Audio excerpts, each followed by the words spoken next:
Hi, it's Brad Beven here, and I'm back here for the Physical Performance Show in Coach's Corner, giving a few tips and hopefully get you a little faster on the day.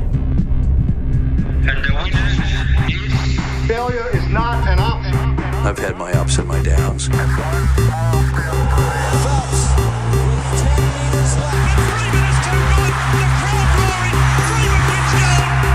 think it's an absolutely breakthrough experience. Welcome to the Physical Performance Show, the show designed to inspire the pursuit of your physical best performance. I'm your host, Brad Beven. Listen in as we delve into how the world's top physical performers achieve their success, as well as the highs, the lows, and the journey of getting there. Let's get ready, set, let's go. Welcome to the Physical Performance Show, brought to you by Earshot's Bluetooth headphones, featuring their magnetic ear clip and forged in the mountains of New Zealand for riders and runners who charge. And Pogo Physio's online telehealth consultations, ideal for the endurance athlete looking to get back to their physical best following bone, tendon, or joint-related concerns. I'm Brad Beven, sports physiotherapist and exercise scientist by trade and training, and founder of Pogo Physio. Each week, we'll bring you the latest and greatest information and inspiration designed to help you perform at your physical best. And of course, we do this across a range of our different episodes, interest editions, expert editions, featured performers, catch-up episodes, and of course, coaches' corners. And on today's episode, get ready for some fantastic learnings from repeat guest of the show. That's right, way back on episode 15 of the show in 2016, July. We featured Brad Beven OAM, Order of Australia medalist, where Brad shared his highs, lows, and career learnings. And on today's episode, you'll enjoy a conversation with Brad from a coaching capacity. By way of bio, Brad Beven, at the top of the list, was my childhood triathlon hero growing up. In the 90s, as a junior triathlete, Brad's accomplishments were many. Brad was the winner of 4 consecutive World Cup triathlon titles between 1992 and 1995, was a 7 times Formula One Triathlon Champion between 1994 and 1999, won 19 World Triathlon Cup consecutive victories, was the 5 times Australian Olympic distance champion, 2 times Australian long course champion, the 1990 Commonwealth Games silver medalist, and Brad also picked up 3 silver medals at the ITU World Triathlon Championships across his career. And on this episode 267, Brad sat down in a coaching capacity. These days, beyond Brad's own sporting professional career, Brad is the head coach of the M5 Academies Program, where alongside team captain Phil Stoneman, the program helps aspiring elite and emerging professional triathlon and multi-sport athletes. The M5 Academies Program do terrific things in helping their athletes reach their best. And during today's conversation, you'll enjoy from learnings around what makes a successful athlete, the importance of race simulations, the importance of periodizing your athletic season. Brad shares a top swim, top bike, and top run tip, discusses monitoring and adjusting training workloads, shares tips for rest, hacks for psychologically managing injury, and advice around how to get the best out of yourself come race day. Get ready with your pen and paper for this Coach's Corner episode featuring Brad Beven OAM, head coach of the M5 Triathlon Academies Program, on this episode 267 of the Physical Performance Show.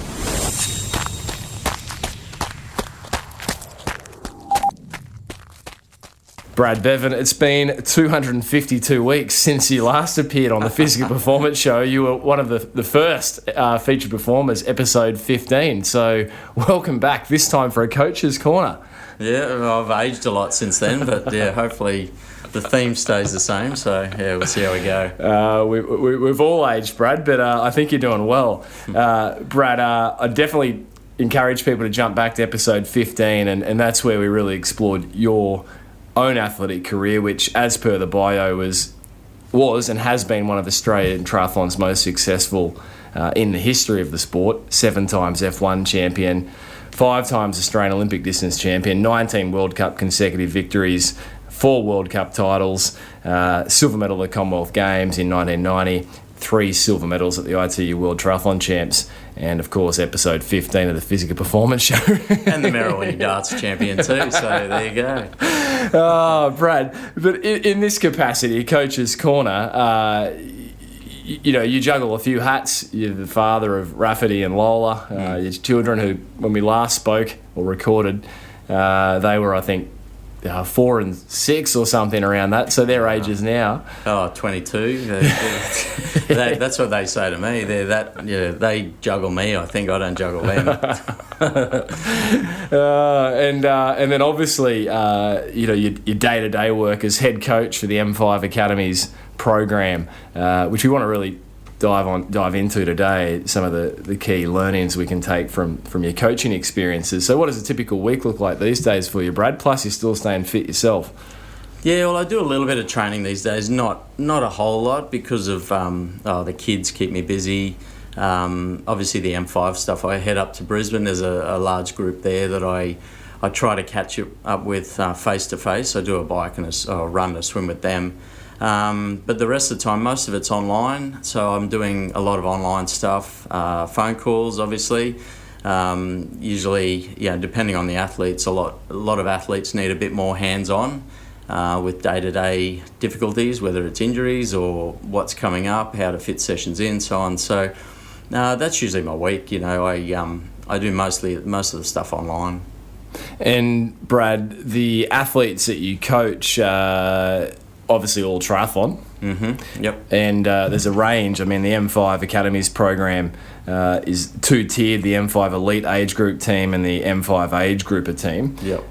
So you're spreading, obviously, yourself across 2 different tiers there, if you like. We actually have a pro one as well, which we've only got 1 pro at the moment. We limit ourselves to the pros. We've got a limit of 4. To the elite age group, because of the sponsorship deals and that, we've got 26. And then the age group 1 is scalable, like we can have as many as we want. And typical events that your athletes are training for include? Well, it seems like most of the guys and girls that I have in the squad are lean towards Ironman, even if it's just for the last couple of years, because there's a fair few that want to do their first one. I try to talk them out of it, but they don't listen to me. So we've got a few, and obviously with Port and COVID and all that, the cancellations, we've been within 5 weeks twice of Port, and so the build-up, they've done the whole build-up this year. They started early December for the race that was supposed to be on in a couple of weeks. So that's how long the build-up was. They did a run block to start. We got a good run block in before summer really hit, and that was the reason why, just so it wasn't as hot. But they still did some through Christmas, and then obviously got on the miles for the bike and the swim. So it's been a massive build-up, but a bit interrupted, and I think the guys with the last cancellation, or more, not a cancellation, but the move to it to September, they've decided mostly to go to Cairns and get it done, because they don't want to obviously go through another build-up. Obviously it takes a lot of family time as well, so I think they just want to get it done this time. So that's the plan at the moment. So we've got about 5 weeks, I think, to Cairns. And obviously, hailing from Mirrawinny, you can offer the athletes in the squad a bit of an insight into how to deal with the Cairns heat. Yeah, well, it's not as bad as the September one last year, but it's always a factor. With some of the sessions, I tell the guys to go out and maybe do a mid-morning long run instead of too early, so that they get a little bit of heat acclimation.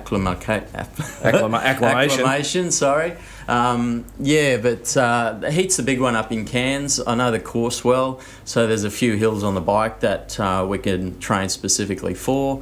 And so there's a little bit of local knowledge there, but Ironman is its own beast, so there's a lot more variables that they have to control going into it, whether it's nutrition or whatever. So it's nice to have the local knowledge, but there's a lot going on in Ironman that they've got to deal with themselves. Will anyone be wearing a hat with the little bead bits that you used to wear when you were training to keep the flies away from you? That was the old beekeeper's hat my dad Beekeeper's had. hat. Yeah, just the flying ants. Yeah, you had them. I used to train late, and it was the humidity up there, so you always got them stuck in your eyes and your mouth and that. So I had to wear it. Brad, Ironman.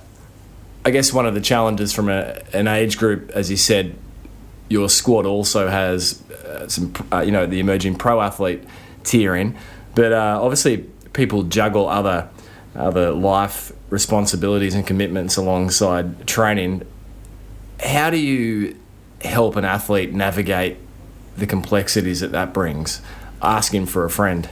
Yeah, well, it's difficult, but our philosophy is that family comes first.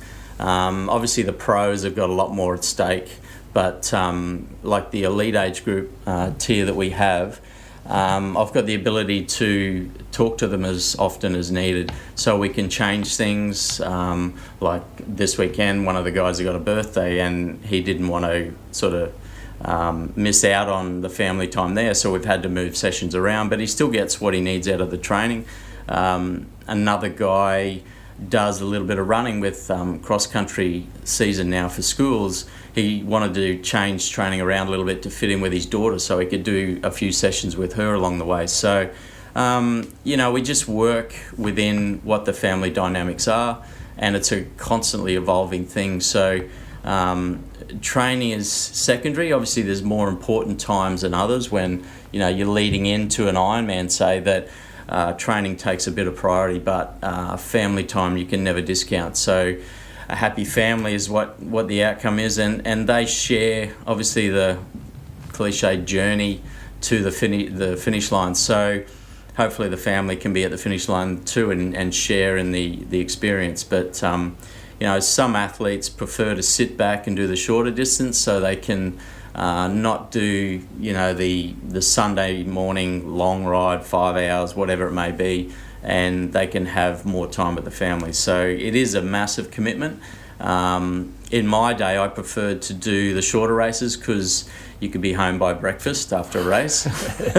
These guys would be lucky to make dinner. So it's a tough call, but definitely we err on the side of looking after the family. And I guess extracted from that is that need to be flexible. Things pop up. Yep. Tim Reed recently, 70.3 2016 world champion, shared that he's learnt through having children that he just has to be more flexible. You can't have a perfect training week every week. No, that's it. You've got to be adaptable to the conditions, and I think that's what triathletes are sort of renowned for anyway. But you've just got to roll with it. There was when we were preparing for Port, there was a time up in Brisbane, the guys training up there, they worked full time, and they were supposed to do a 6-hour ride, I think it was, over the weekend, but it was forecast to rain all weekend. So after work at about 3:30, I think they set out. They ended up finishing up about 9:45 at night. So, yeah, good on them. Like, these guys are so committed. They want to do it well, do it right the first time, and that might be the way that they can put it to bed as well. So they do it once and they're happy with that and move on. But definitely got to be adaptable with whatever pops up. Yeah. Brad, planning a season, any tips you'd share, what you've learned around working with your athletes around how to, I guess, periodize or plan their season? Do you start with the end in mind? Okay, it's an Ironman in June and work backwards? Pretty much, yeah. You pick out, obviously, your most important races and work backwards from them.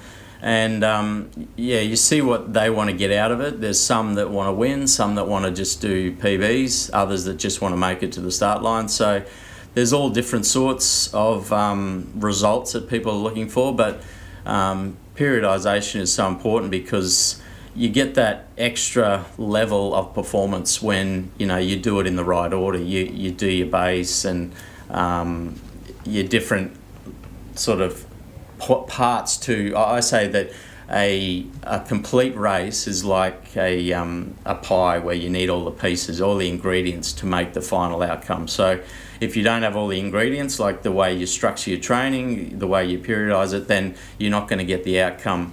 You see a lot of athletes, even the pros, and I was probably guilty of it too, of just flogging yourself every day, 3 times a day, and that gets you to a certain point. But to go to that next level, you really need to absorb the training, have rest periods. Most of your improvement is during rest, so you've got to have good sleep, good nutrition. Everything else has got to add up to those, all the ingredients basically. So periodization is immense when it comes down to the training block that you need to do to prepare for your A races.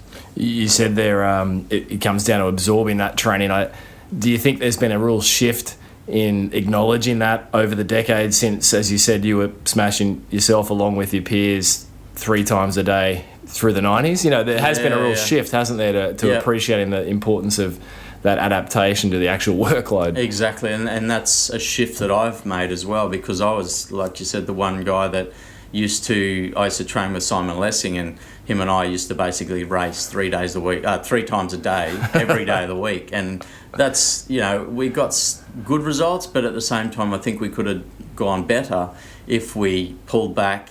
I think that's why I did well at the Grand Prix. Was I would spend 6 months overseas training with him, and when I got home, I was more concentrating on my own training more so, and my rest, and when I needed a rest I would. So I would come out of that overseas block really looking forward to some rest, some more speed work, and I would get the result in the Grand Prix. So I've had a large shift in the way I coach, with having a lot more rest, and I see the guys still making the mistake now, but it's hard when you're starting out not to think more is better or harder is better, that you just got to keep pushing harder and harder. You've got to, almost my job, especially with the M5 guys, is on the handbrake. I've got to pull them back, keep pulling them back. I don't have to motivate them in any way. It's, there's time to go hard, and there's time to ease back, absorb the training, so you can, when you're training hard, you break the body down, you rest, it improves, becomes better, and then it lifts to the next level to be able to handle the next load. And obviously that's where you get your improvements. So if you're constantly doing the short, hard stuff, then you're eroding your base. You don't get, especially with triathlon, which is so physical, and the events are long, that it's the back end where you make the most out of your competitors. So you've got to have a strong back end. You've got to work on your weaknesses all the time, not your strengths. Just trying to get more out of that back end, whether it's brick training, strength training, core work, whatever it may be. But that's also where periodization comes in, where you get that base and that depth to be able to go to a new level. Yeah, that's terrific. There's a lot there. I might refer to you now as the handbrake. That's what my wife says. Brad, we talk about this regularly on the show through Shona Halson's, Sharon's former expert edition and former head of the AIS, Australian Institute of Sport Recovery Centre, and that is that the only training an athlete ever benefits from is the athlete that they're recovering from. It seems so simple, but it can be so hard to apply. Yeah, and we're sort of, as talking as an athlete, we're sort of our own worst enemy in that sense, but it's hard because what makes an athlete great is also the reason that you've got to protect them from themselves. So they want to push, they want to find other ways to get that extra 1% out of their performance. And again, that's why triathletes are renowned for finding, innovations in their training or their, whether it's bikes or power outputs or whatever it may be. They're sort of looking for the next thing, trying to find better ways to extract the most from themselves and get the most out of a performance. So rest is huge, and hopefully the athlete can identify that as earlier than later, because even in terms of getting sick, it's a fine line as well. And if athletes are pushing themselves too hard, then undoubtedly sooner or later they're going to get sick. So, and then you see people trying to train through that, and you just set yourself up for making things worse. You see a lot of athletes in the past have heart issues, and I think a lot of that stems from trying to train through being sick. So there's a lot of lessons to be learned. Yeah. And Brad, any metrics, or how do you like to help an athlete gauge their fatigue levels? The science really still points to mood being one of the best indicators, those subjective how we feel type of guidelines. But is there anything that you might use in your coaching practices to help an athlete determine when they need to, put the handbrake on versus push harder? Yeah, well, I sort of overlook their training, and I see sort of how much fatigue they're accumulating. But it's interesting, like you say, the mood. The guys only had 4 or 5 weeks to port, and you can tell when they're tapering because they get really cheeky. And that's when they're on. And I remember back in the day, my parents said that too. You must be tapering or whatever, because you're starting to perk up and tell dodgy jokes, as I usually do. But otherwise it's just keeping an eye on their training and getting the feedback. So when you're coaching athletes, I think feedback is huge. And if you just give them a block of training and you don't hear from them, then it's very hard to modify things as you go. So the fatigue levels, I have to make sure that they're honest with themselves. And that's the thing with having athletes that you're coaching and having a lot of input and a lot of face-to-face or chats. It's a way of getting inside their head, and I think that's one of the most important things with coaching, is identifying what sort of athlete you're dealing with. There's some that will they'll just go way too hard. If you give them something like a challenge, then before you know it, they're out there trying to complete something. And if you get inside the head, sort of what sort of person they are and how to deal with that sort of person, to deal with how you coach them as an athlete. So there's, triathletes are typically alphas. They're high achievers and they want to get the most from themselves. So in doing that, you've just got to get to know what sort of person they are and what sort of athlete, and how you need to instruct them for them to get the most out of themselves. So I remember there was a girl that I coached, and I gave her a session, I think it was like an hour and a half long run, and when I gave her the session, I gave her a few intervals inside the long run, and I can't remember exactly what it was, but I said 2 times through these efforts. Anyway, she said, when I asked her how the long run went, she said, the first hour and a half went well, but the other 2, I started to fatigue towards the end. So obviously she'd done 3 hour-and-a-half runs back to back.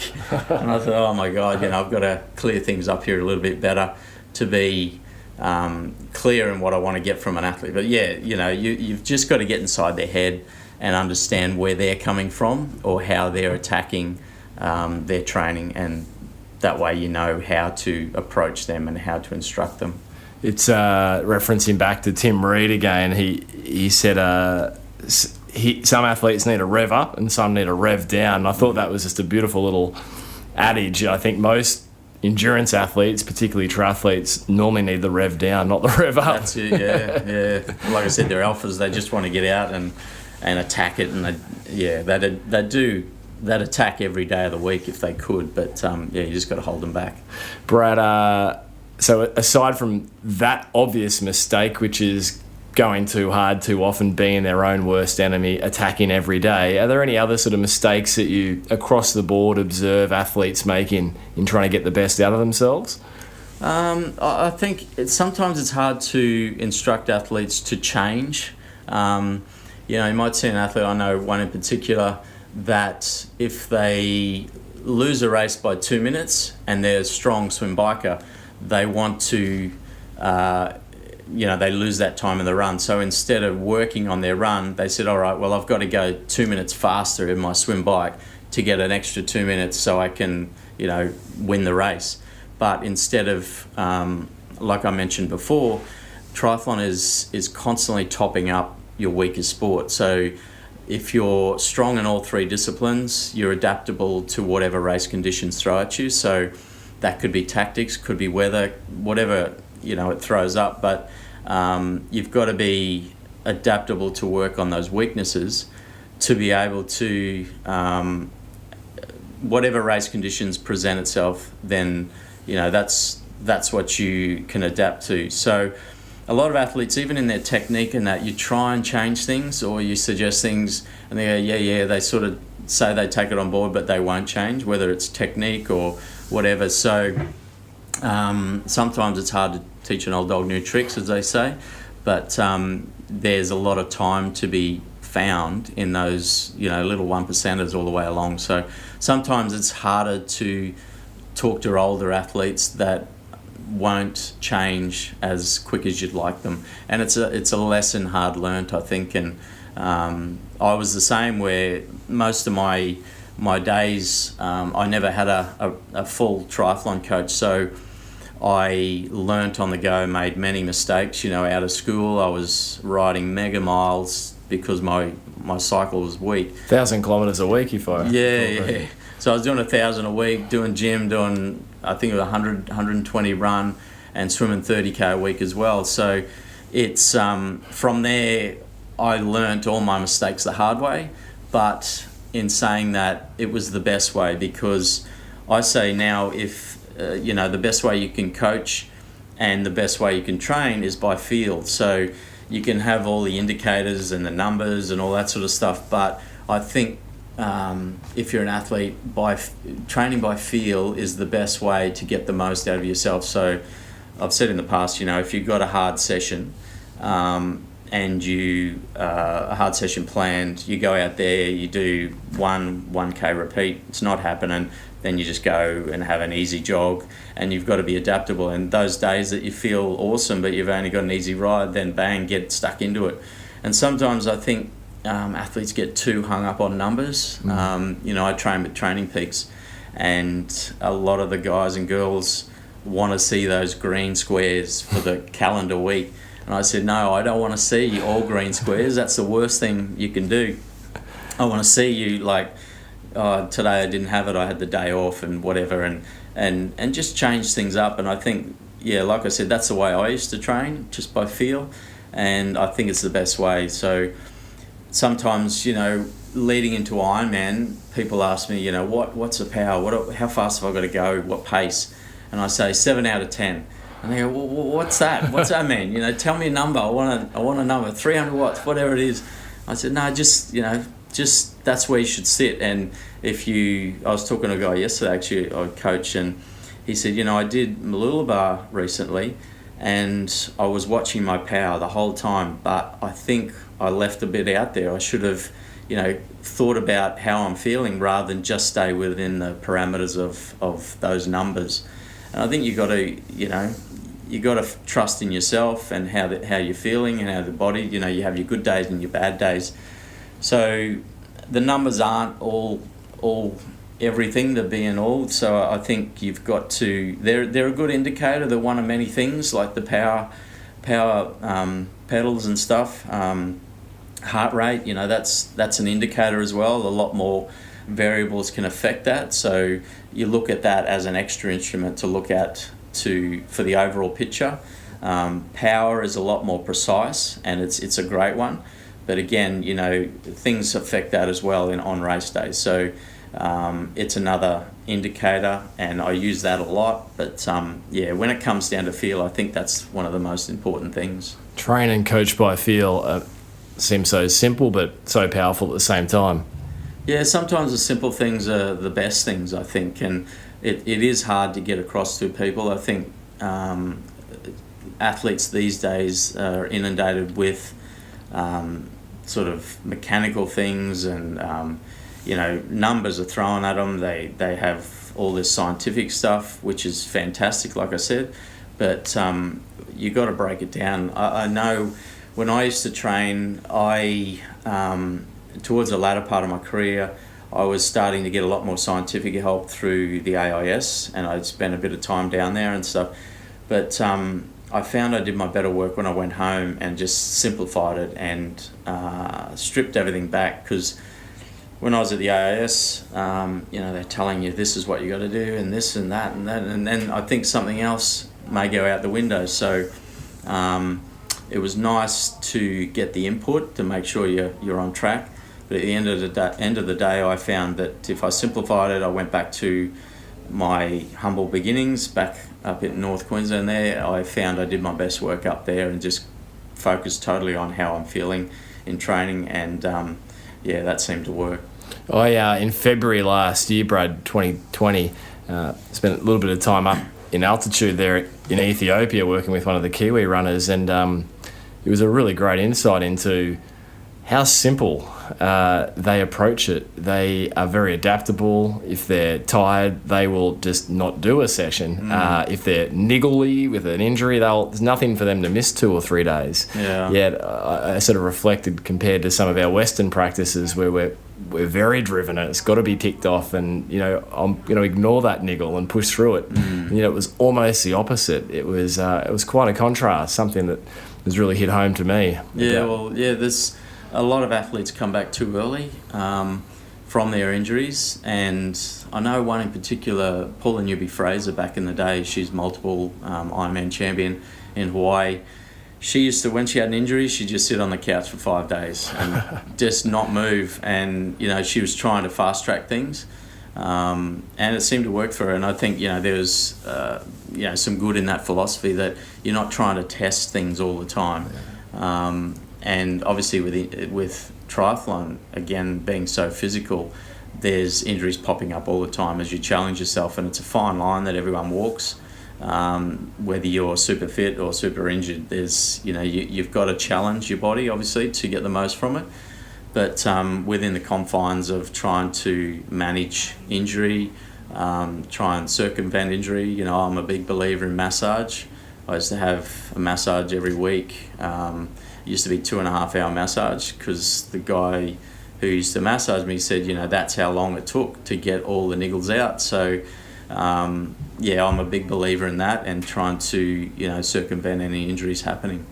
And as you said, they pop up. It's a fine line. Every athlete walks. It's unavoidable at some stage. How do you coach your athletes through the disappointment? And as a physiotherapist, I'm always acutely aware that it's not so much the physical pain that's got the athlete worried. They can put up with that. It's the psychological impact. So how do you come alongside them through those periods? Well, you just got to give them hope, I guess, and tell them where the other end is. But it is hard to, and we've all been through it, if in our sort of athlete lives, that injury just goes hand in hand with it. And especially as you get older, obviously athletes, their technique's not as strong, their maybe bone structure is not as good. You got to work on their nutrition to make sure they're having everything they need in their diets to make sure that they get the most out of their bodies and don't get injured. And there's more science about that. But the mental side of thing is obviously each athlete's different, and you've got to give more support to others. Some are very pragmatic, and they're happy, say, all right, this is how this happened and this is how I get out of it. So I just got to give it the time, stick to a schedule, stick to a program, physio program, massage, whatever it may be. And they're usually the ones that come out the other end quicker. The ones that keep sort of trying to flog a dead horse and keep working through injuries.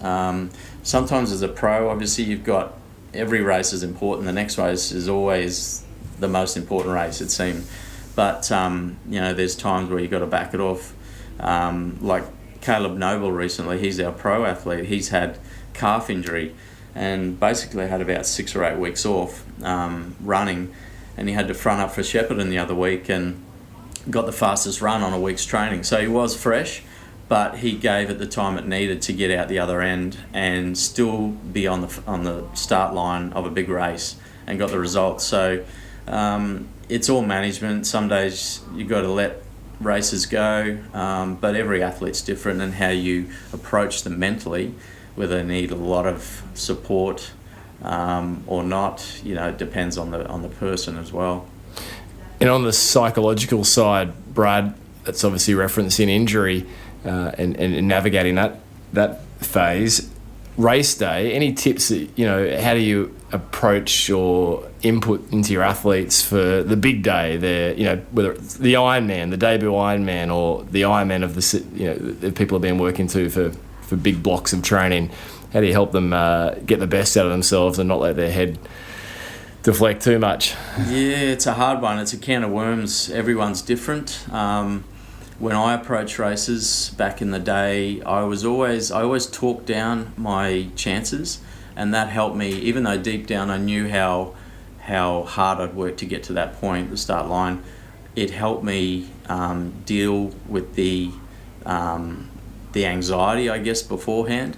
But I always say that if you're not nervous, if you're nervous, I'd be more nervous if I wasn't nervous, sort of thing. So that the nerves are energy sapping, but they're also a good indicator that you're ready to race and it means something to you.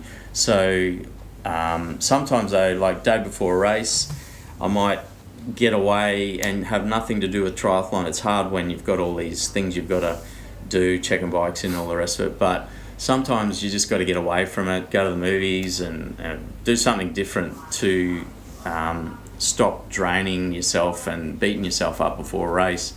But every athlete's different. Some need a lot of prep time mentally, some just front up and they're ready to go.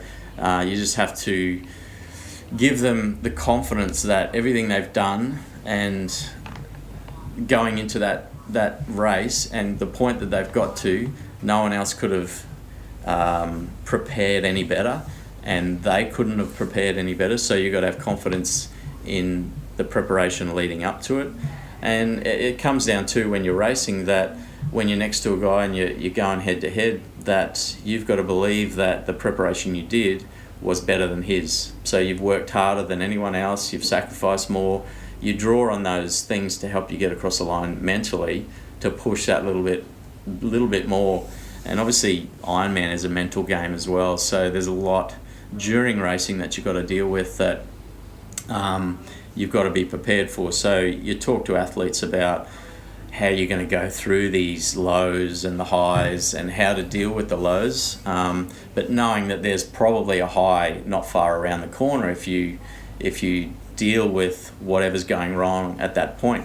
But you're definitely going to face some dark points in an Ironman race, and I think that's what people go back for. I think it's some attraction to going to a place you've never been and conquering it, and I think that's what Ironman's all about, is just asking a lot of yourself and finding something deep within that you never knew was there before, and triumphing over that. And I think that's the attraction to Ironman, is getting across the finish line and knowing where you've been. And it's also the training involved leading up to it. The points you've got, whether it's 6 hours in a ride in the pouring rain, freezing cold, whatever it may be, knowing what you've done to get through there and finding yourself to a degree to get that, that little medal around your neck, or to hear them say you're an Ironman, that's amazing. So it is, again, that cliche journey thing, but it is so true with Ironman.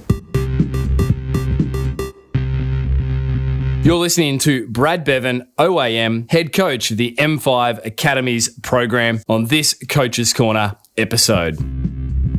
Support for today's show comes from the very good folk at Earshot's Bluetooth headphones. What a product this is. If you have struggled with earphones or headpieces that run flat, lose charge, fall out, then Earshot's Bluetooth magnetic headphones are your solution. Earshots is a disruptive action sport headphone company dedicated to unlocking human potential through sound. This product was forged in the mountains of New Zealand for riders and runners who charge. The product was forged off the back of co-founder, CEO James Bell's frustration by the constant distractions of his headphones dislodging and falling out. Earshot's Bluetooth headphones utilizes an innovative, first-of-its-kind proprietary magnetic ear-clip design. And this unique design ensures it can withstand the sharp shocks, speed, and functional movements of action sports, unlocking new freedom of movement without compromising on sound. And one of the great features of the Earshot's Bluetooth headphones is that they have 20 hours of charge. Now, the good folk at Earshots very generously are offering 10% off the normal recommended retail price of $169.75 simply by using the coupon code TPPS, capital TPPS, over at the checkout. And moreover, Earshots are giving away one set of their Bluetooth headphones once a month for the next 3 months. Now, we'll have the link that you need to register your details by over at Pogo Physio's show notes. So be sure to jump over there and register for your chance to win your very own Earshots Bluetooth magnetic headphones. Support for today's show also comes from Pogo Physio's online telehealth consultations. If you are an endurance athlete struggling with bone, tendon, or joint-related concerns, then telehealth consultations can and do help athletes get back to their physical best. To schedule your 45-minute online telehealth consultation, jump over to pogophysio.com.au/telehealth. Or if you'd like some feedback or guidance around a concern that you have, feel free to reach out via email b.beer, at pogophysio.com.au. And lastly, support for today's show also comes from the Physical Performance Show's Learn-Ins membership, where from just $5 per month, you can support the production of the show, and in return, we'll grant you access to our back catalogue of live stream events, including Dr. Stephen Seiler around all things polarised training and Dr. Shona Halson around all things optimizing recovery strategies. To pledge your support, you can jump over to Patreon, Patreon, search for the Physical Performance Show and become a Learn-Ins member. For now, let's jump back with this week's featured guest on this Coach's Corner, repeat guest of the show, none other than Brad Beven OAM, head coach of the M5 Academies Program.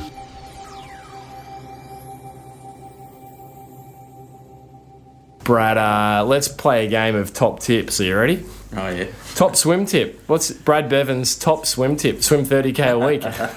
Well, yeah, I think most triathletes don't like swimming, so it's and a lot of my guys, they prefer to go open water, but it's nice to go in the pool as well, to know exactly where you are when you've got, a point to point 50 meters, that you can get good feedback from that. But at the same time, like those guys that do open water, they love it, and that's why they love the sport. They love being out the outdoors. But in terms of top swim tips, it's I think if you can get in a group that makes it easier to go hard. So if you're doing heart rate sets, it's nice to have that person to push with, and it's also a social sport. So being in a group is also a big deal as well to help. Get you through the hard times. So, other swim tips, there's 1,000,001 of them. They're in a race, find a good set of feet. Don't go out by yourself if you can help it. If you can find a good set of feet, then sit on those. Practice in your wetsuit before a big race, because a lot of guys, they just chuck it on at the day of the race, and wearing a wetsuit is so much more taxing. That you need to do a lot of sessions before you get to a race, so that's important. There's a lot of little things that if you don't practice things, then that's going to be your undoing. And we do simulations pre-race or pre-Ironman stuff. We do it probably about 5 weeks out, because I always say that 4 weeks is probably the last chance to do a hard session that you will absorb for that race 4 weeks away. After that, you're training for the next race. So we do a big block 5 and 4 weeks out with doing a simulation where you practice everything. And no doubt, even the athletes that come along to that, they will forget something. I forgot to have breakfast this morning, or I didn't wear my glasses that I'm going to wear on the day, or I've got different whatever it may be. But on that simulation, you've got to practice 100% of everything to see the effect it will have on you on race day. And then you just tick everything off, and then everything that's in your control is taken care of. Everything out of your control is not to worry about. Yeah, powerful. Any tips for those heading to Cairns dodging crocodiles? There's a few up there. But, we had someone in the squad last year that took a photo of one near the swim start, but I'm sure they're not the man-eating kind, I hope. But when you're in a large group, you don't have to worry about it, so it's all good. Says the croc who was renowned for swimming in your local creek up there with a I don't know, a 10 or 12 footer or something, wasn't it? Oh, he's a 16 footer. Yeah, 16 footer. But athletes are chewy. They're too chewy. I think they're full too lean. Yeah, they're too sinewy. They'll spit you back. So it's only the tourists they love. Oh, geez. Top bike tip, Brad? Oh, wow. I guess power is a big one these days. So a lot of guys like to do a lot of gym work, which is fine. Like, a lot of core strength is great, but you've only got so much energy to give per week. So I like to do a bit more sports-specific strength work. So I do a lot of hill repeats, strengthies, where you'll sit on a 8% climb and you do 4 to 6 to 8 minute repeats in a bigger gear than normal, just a 50 cadence. And I think those sort of sessions are important. A lot of strength work, tempo work. You got to pepper it all through there. So, and obviously the recovery work, but you have to do the long miles leading in, I think, and again, that's all about the back end of your race. And when you're talking Ironman, that's what it's all about. So to be able to do the miles, to get the strength in, and then when it comes to the run, you're fresh or fresh as you can be off the bike, and that's where you can make most of your more time on your competitors. And finally, Brad, on the top tips game, top tip for the run leg for running. Yeah, well, the run's obviously the last leg, so that's where you've prepared well in the swim bike to get off and feel fresher in the run. But if you're not a strong runner, you've got to do a run block, I think, leading into a big race. That's like the guys and girls I coach, that's a big deal for us, because the run can be where it all comes undone, or where you can make massive in gains on your competitors. So there is a little bit more importance placed on the run for my coaching. We have different blocks for the ride and the run, but we have to, this year, or was end of last year, we did a Gold Coast 30K, a race, and that was the end of a large run block. So it was important for Port that was coming up, and it still is important for Cairns. So run tips, it's the same thing. You do your long run, have your recovery, don't go too fast, like in your long runs. I love fartlek. I think that's one of the best sessions you can do. So it's mixing up the pace in even some of your hour to an hour and a half runs, I think, is important. So it might be tempo runs that you change up the pace all the time. Another one I like to do is thirds runs, where an example of that would be an hour run and you increase the pace every 20 minutes. So three different sectors, and that is working on the back end of your run as well, and you can break that up into all different time frames. So yeah, I guess the most important thing is recognizing that the run has to be on in every race, because that's where, being the third sport, obviously, that's where you're going to make most inroads at the end of the day. So yeah, that's probably the best tip. Yeah, they're brilliant. And I did say that was the end of the top tips, but I might push you hard here, Brad, to extract this from you. What would you say that, it's a hard question, the top 3 attributes of a successful athlete, if you had to sort of just pick out 3 attributes? Oh, 3. I think the most important thing is being consistent in all 3 legs, because even in the pro ranks when I was racing, there'd be guys there that if a race went their way, they'd win it. If it didn't, they would come last. So you have to be adaptable to whatever tactics are thrown at you or whatever disasters you face. I think was the strength of your Miles Stewarts, Greg Welsh, and I tried to be like that as well, where any which way the race went, whether you found yourself off the front or behind, you had the ability to adapt. And again, that comes down to working on your weaknesses. I always see it as like sands through the hourglass. It's constantly running through and you've got to constantly top it up. So I think that's one of the most important attributes. Running is the most important sport. But again, we had athletes that if you put them in a 10K race, they'd run 28 high, they'd run 29 minutes, and then you throw a bike in front of it and they run 35. So I think triathlon, the run portion of it isn't just how you run fresh. You have to train specifically for the run with the bike and swim ahead of it as well. So you can be fast in a 10K scratch race, but if you don't do your brick sessions and trying to, obviously as a triathlete you're running heavier as well, so there's a balance between how light you are and how much power you lose on the bike, and then obviously how much power you can put into a bike and still carry that in the run. So it's all a balance, and you're a triathlete, you're not a runner, so you've got to do those brick sessions. I think is very important.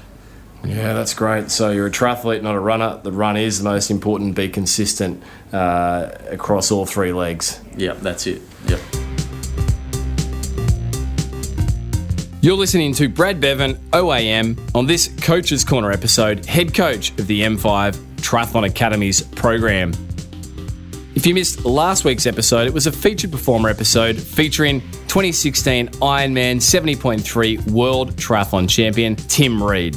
It's been a very popular episode. Tim is quite the character, but quite the learned athlete as well. Here's a little snippet of my conversation with Tim. As an asthmatic, I really try and stay relaxed by breathing out and focusing on my breath out. People will tell you when they're racing, they can hear me really making a noise when I exhale, but it's sort of like I guess it's like people just meditating and humming as they do that. I just like the sound of it, and it puts me in a little bit of a meditative state as I go and keeps me relaxed and forces the air out, because you can always get the air in.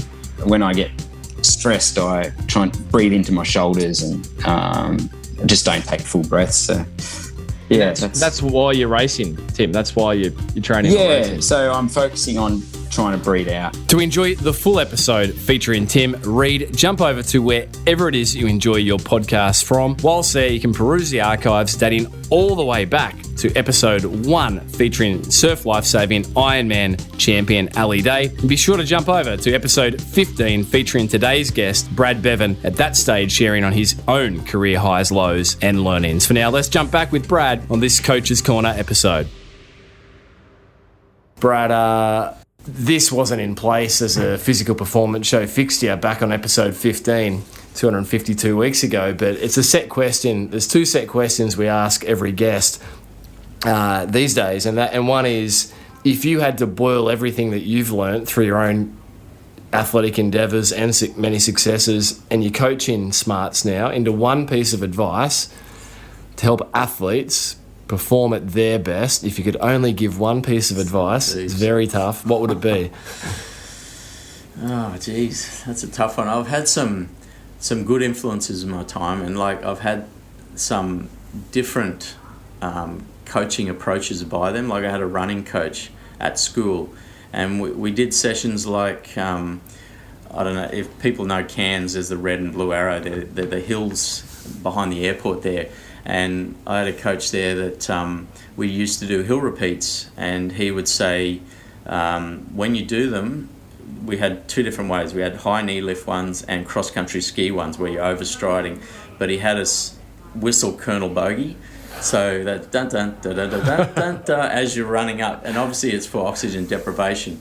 But long story short is, I think you've got to be adaptable. You've got to change your training around so you actually enjoy what you're doing and keep it interesting. And that's why we do, a 3-sport sport, is because we can change things up if we're sick of one. You see swimmers and that when they retire and they haven't done any other sport, any land-based, so they struggle with keeping lean and keeping fit because they've never run before and they're typically uncoordinated out of the water, so they lose that. So I think with triathlon we've got the ability to mix things up.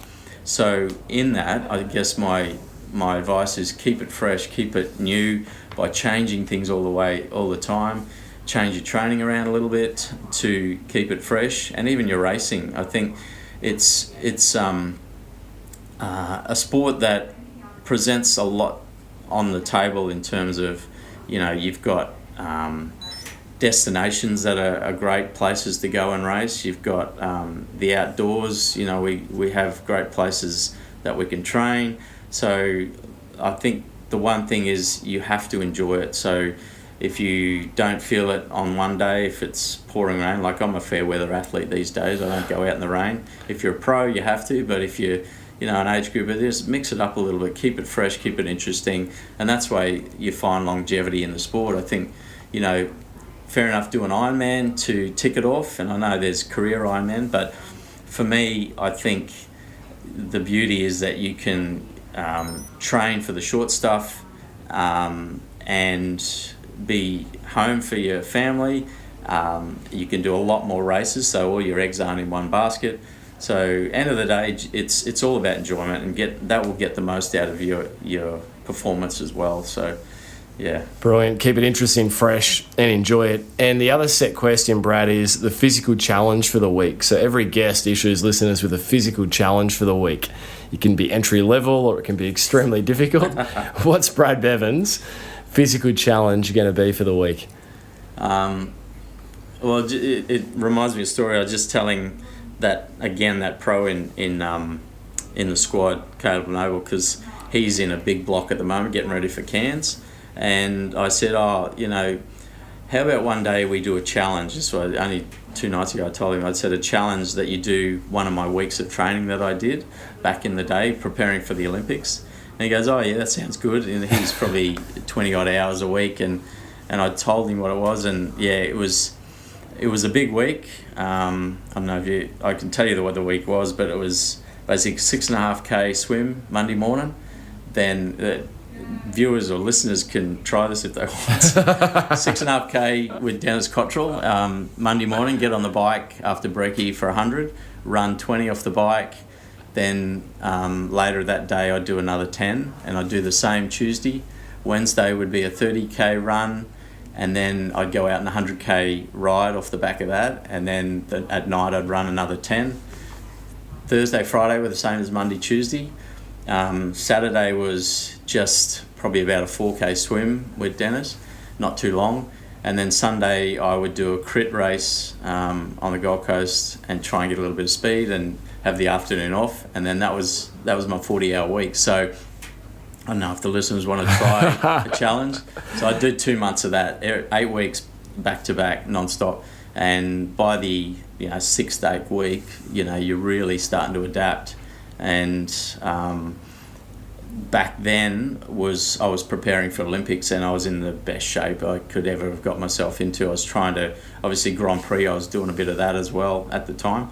But there's a challenge. Gosh, that is a huge challenge. And those swim sessions weren't floating on your back either when you swim with Dennis. No, he doesn't leave much in the tank. So, but it was good old days. 40-hour weeks were pretty huge, but we enjoyed it. Yeah, wow. Brad, thank you for your contribution today as a repeat guest of the show in this, what we call Coach's Corner. If the listener wants to reach out, find out more about your coaching and get in contact, how can they do so? Oh, they can just Google M5 Academies and it'll pop up. So, we have it's sort of by invitation, but the age group the whole idea of the 3-tiered process of you can move between it, so you don't have to be elite to start out. You can start at the age group level and then progress to the next level, or if you're at that looking towards a big race, then you can be in the elite age group, and then after the race, you can drop back to the age group section as well. But there's a lot of stuff online, so you can just search us and you'll find us. Yeah, and we'll hook everything up with the show notes as well. Brad Beven OAM, thank you for returning to the Physical Performance Show. Thanks, Brad. I hope I haven't talked you out of Ironman, so yeah. We'll carry the conversation on after. Thanks, Brad.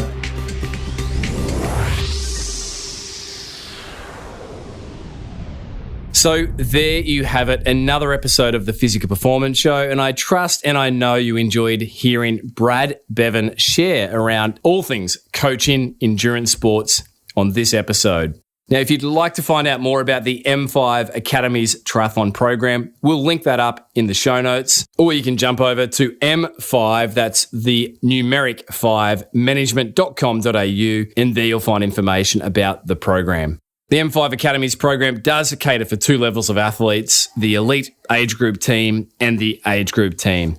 A massive thank you to today's show sponsor, Earshot's Bluetooth headphones. What a terrific and much overdue product that this is. If you'd like to solve your audio issues whilst you train, be sure to use the coupon code TPPS, all capitals, for 10% off the normal recommended retail price of $169.75. Don't forget to enter the draw to win a pair of the Bluetooth headphones once a month for the next 3 months by jumping over to pogophysio.com.au. There you'll find the show notes for today's episode, and there you can enter the draw to be in the winning for a pair of Earshot's Bluetooth headphones.